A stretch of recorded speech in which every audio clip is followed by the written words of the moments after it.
മഴവിൽ entertainment awards 2025 ടിക്കറ്റുകൾക്കായി സന്ദർശിക്കൂ QKerala.com. എൻ്റെ സുഹൃത്തുക്കളെ, നിങ്ങൾ ഈ പത്രങ്ങളിലും അതുപോലെ സോഷ്യൽ മീഡിയകളിലും TV-യിലൊക്കെ വരുന്ന വാർത്തകൾ കണ്ടിട്ട് ആശങ്കപ്പെടേണ്ട ഒരു കാര്യവുമില്ല.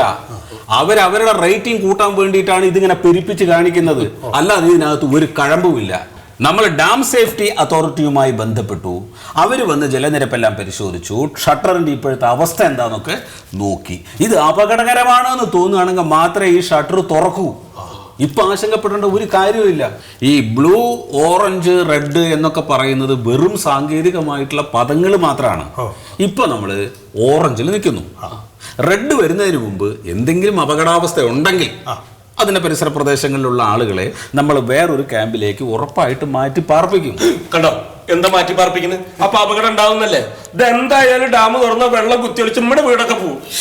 അതിന്റെ ഒരു മുൻകരുതൽ എടുക്കുമെന്നാണ് സാറ് പറഞ്ഞത്. അതിനുള്ള എല്ലാ തയ്യാറെടുപ്പും നമ്മുടെ സർക്കാർ ചെയ്യുന്നുണ്ട്.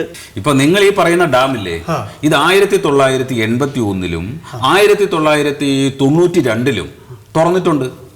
അത് ശീതളേട്ടൻ പറഞ്ഞു. അന്നൊന്നും ഒരു കുഴപ്പമുണ്ടായിട്ടില്ലല്ലോ. അന്നൊന്നും ഫേസ്ബുക്ക് ഇല്ലല്ലോ.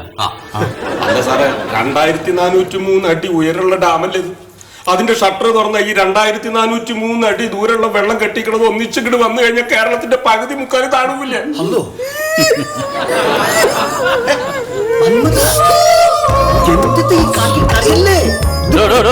എന്താ ഈ കാണിക്കണ? വെള്ളം അങ്ങോട്ട് കുത്തി ഒഴുകാൻ വേണ്ടി ഷട്ടർ കടട തുറന്നു വെക്കണോ അല്ലെ തുറന്നു മലത്തിയൊന്നും അല്ല വെക്കണത്.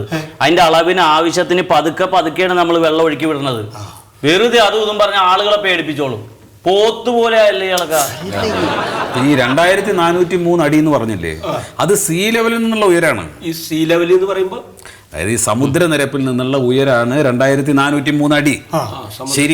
ശരിക്കും ഡാമിന്റെ ഉയരം പറയുന്നത് 145 അടിക്ക് താഴെയാണ്. അത്രേ ഉള്ളൂ.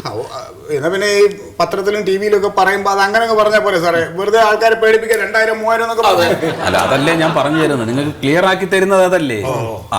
ഇനി ഇതിൽ തന്നെ 2398 അടി വെള്ളം വന്നു കഴിഞ്ഞാൽ മാത്രമേ നമ്മൾ ഷട്ടർ തുറക്കുന്നുള്ളൂ. എന്റെ സാറ് അതല്ലേ ഈ അപകടം ഉണ്ടാവുന്നത്. അപ്പൊ ഈ വെള്ളമൊക്കെ വേനൽക്കാലത്ത് അങ്ങോട്ട് കുറേശ്ശെ ഒഴുക്കി വിട്ട് കഴിഞ്ഞാൽ ഈ പ്രശ്നം ഉണ്ടാവുമോ? അപ്പൊ വെള്ളം അങ്ങോട്ട് ഒഴുക്കി വിട്ടാൽ കരണ്ട് തന്നെ എവിടെ നിന്ന് ഉണ്ടാക്കണോ?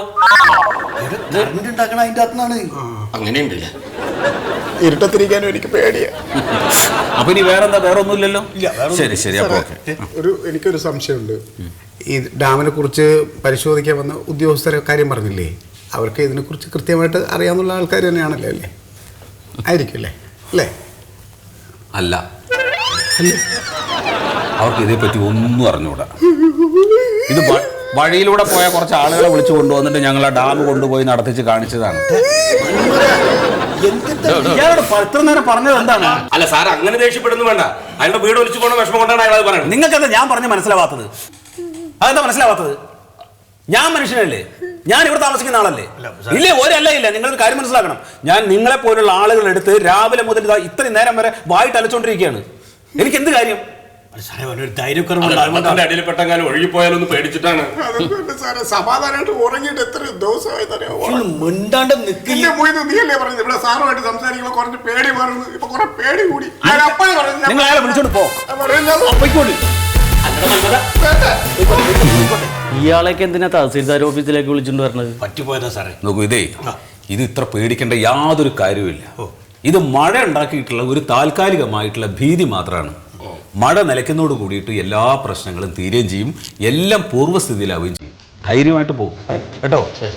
ശരി.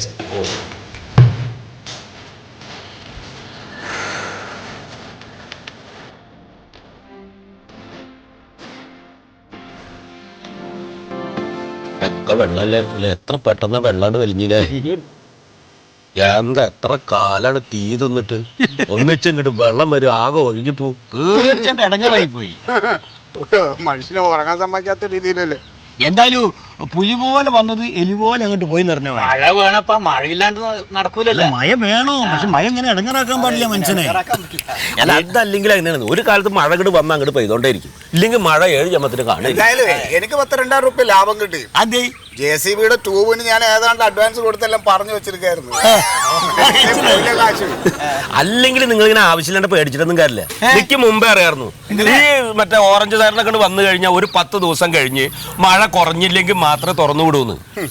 അന്ന് പറഞ്ഞില്ലല്ലോ. ഓറഞ്ച് സാറും കേട്ടപ്പോ ആദ്യം അല്ല അത് പിന്നെ കൂടുള്ളവരൊക്കെ ഇങ്ങനെ പേടി പറഞ്ഞാൽ നമ്മളും ഒരു മനുഷ്യനല്ലേ. അതല്ല നമ്മളെ സീതളേട്ടന്റെ വിവരം കേട്ടോ. അത് മിണ്ടരുത്.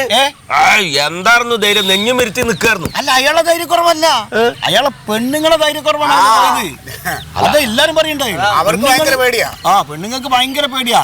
അത് പിന്നെ പൊതുവെ അങ്ങനെ തന്നെയാണ്. ഏത് പുലിയും പെണ്ണ് കെട്ടി കഴിഞ്ഞാൽ പേടിയില്ല, ചെറിയൊരു ഉൾഭയം ഉണ്ടായി. പക്ഷെ എന്റെ കാര്യത്തിൽ നേരെ തിരിച്ചാട്ടോ. സീതളേട്ടന്റെ ഭാര്യന്റെ പേടിയായിരുന്നാ പോയത്.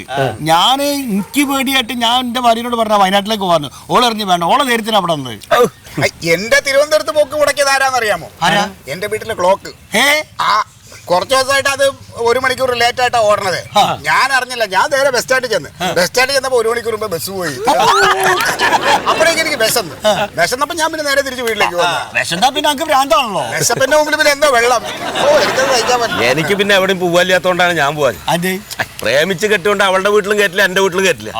പിന്നെ കഷ്ടപ്പെട്ടുണ്ടാക്കിയ കാശ് കൊണ്ട് വെച്ച വീടാ. അത് ഒലിച്ചു പോയിട്ട് പിന്നെ ഞാൻ ജീവിച്ചിട്ട് എന്താ കാര്യം? വന്നത് വരട്ടെ എന്ന് കരുതി അവിടെ പോയവരൊക്കെ ഒരു കാര്യം. എത്ര കഷ്ടപ്പെട്ടിട്ട് സാധനം കെടുത്തവർ ഇവിടുന്ന് മുങ്ങിയത്. നമ്മളെ ശശിയും ദാമോദരനും ഇവരൊക്കെ പോയ കൂട്ടത്തിലാ. പക്ഷേ എനിക്ക് ഒരു കാര്യത്തിൽ ഒരു ചെറിയ വിഷമമുണ്ട്. ഇവിടെ ശശി ഇല്ലയോ? ശശിയുടെ ഞാൻ ഒരു 10,000 രൂപ കടമ മേടിച്ചായിരുന്നു. അതിപ്പോ തിരിച്ചു കൊടുക്കാനുള്ള ഡേറ്റ് ആയി. പക്ഷെ ഇപ്പൊ ആണ് ആലോചിച്ചോ മണ്ടത്രേ പോയി 26,000 രൂപ മേടിക്കാളായിരുന്നു. ശശി പോയല്ലോ, നിങ്ങള് വരില്ലല്ലോ. ശശി തിരിച്ചു വന്നു.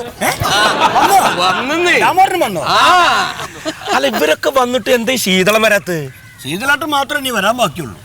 അതെ ശീതളൻ അങ്ങനെ നല്ല ചങ്കുറപ്പുള്ള മനുഷ്യനാ. അവന്റെ ഭാര്യ വിട്ടുണ്ടാവില്ല. ഭാര്യന്റെ പേടിയുണ്ടാ? അയാള് കൂടെ ഉള്ളത് നമുക്കൊരു ബലാണേ. എന്തിനു മുമ്പിൽ ഇറങ്ങാൻ ഒരു ചങ്കൂറ്റുള്ള മനുഷ്യനാ.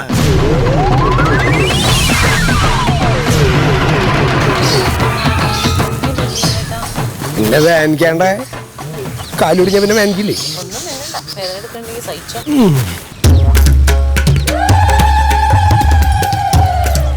അതെ മരത്തടിയുടെ മുകളിൽ സകല ഏഷണിക്കാരും ഇരിക്കണ്ടിട്ടാ.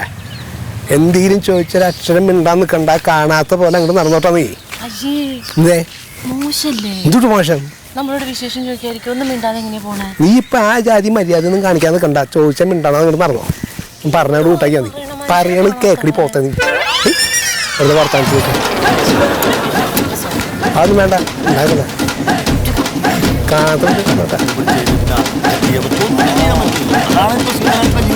എല്ലാവരുടെ ജീവിതം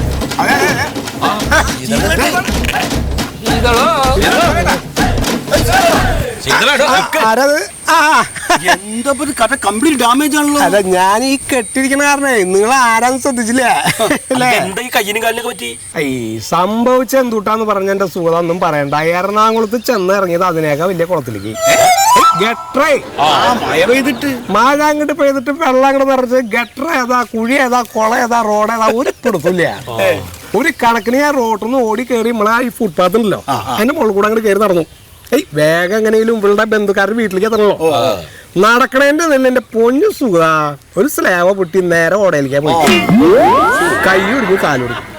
പിന്നെ ആരെങ്കിലും സഹായിക്കണ്ട നേരെ പോയി ആശുപത്രിയിലേക്ക് പോയി. അവിടെ ചെന്നപ്പോ അവര് ഒരു ഒറ്റ ദിവസം കൊണ്ട് കെട്ടിയിട്ട് ഇങ്ങോട്ട് വിടുന്ന കാര്യമുള്ളൂ. ഇവിടെ 3 ദിവസം കിടക്കണമെന്നാ. പിന്നെ 3 ദിവസം കിടക്കാന്ന് അങ്ങോട്ട് കരുതി കിടക്കാൻ സമ്മതിക്കണ്ടേ? കൊതുക് എന്താ ഓരോ ജാതി കൊതുക്, പരുന്തിന്റെ പോലെ ഓരോ കൊതുക്.